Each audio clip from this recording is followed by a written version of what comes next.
ଜୟ ଜଗନ୍ନାଥ ଆପଣ ମାନେ ଭଲରେ ଥିବେ ଭାବୁଛି। ଆଜି ଗୋଟେ ଅପ୍ରିୟ ସତ କଥା କହୁଛି, ଯେଉଁଟାକି ଗୋଟେ ଝିଅର ବାପା ବିଷୟରେ। ଗୋଟେ ଝିଅର ବାପା ଯଦି ଗୋଟେ ପ୍ରସ୍ତାବ ଦେଖିବାକୁ ଯାଉଛି, ଫାଷ୍ଟ ସେ ଖୋଜେ କ'ଣ ନା ଗୋଟେ ସରକାରୀ ଚାକିରି, କାହିଁକିନା ତା ଝିଅ ଟିକେ ଖୁସିରେ ରହିବ ବୋଲି। ସ୍ୱାଭାବିକ କଥା, ତା ଝିଅଟି ଖୁସିରେ ରହିବା ଦରକାର।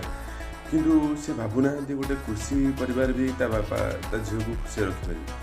ସେଇଟା ସେମାନେ ଭାବନ୍ତିନି, କାହିଁକିନା ସେମିତି ଦରମା ସେଇଟା ନଥାଏ।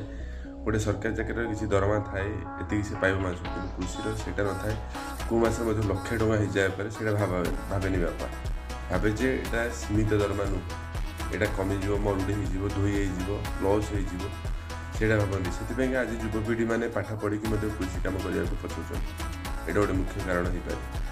ତେଣୁକରି ମୋର ବାପା ମାଆମାନଙ୍କୁ ଏତିକି ରିକ୍ୱେଷ୍ଟ, ଆପଣ ଭଲ କ୍ୟାଣ୍ଡିଡେଟ୍ ଗୋଟେ ଦେଖନ୍ତୁ, ଭଲ ପ୍ରସ୍ତାବଟି ଦେଖନ୍ତୁ, ଚାକିରି ପଛରେ ଦୌଡ଼ନ୍ତୁନି। ଆଉ ସରକାରୀ ଚାକିରି ପଛରେ ଦେଇକି ଆପଣ ପଛରେ ହଇରାଣ ହେଉଛନ୍ତି, ଯେମିତିକି ଜେଲ୍, କଚେରୀ, ଥାନାକୁ ମଧ୍ୟ ଯାଉଛନ୍ତି। ଏମିତି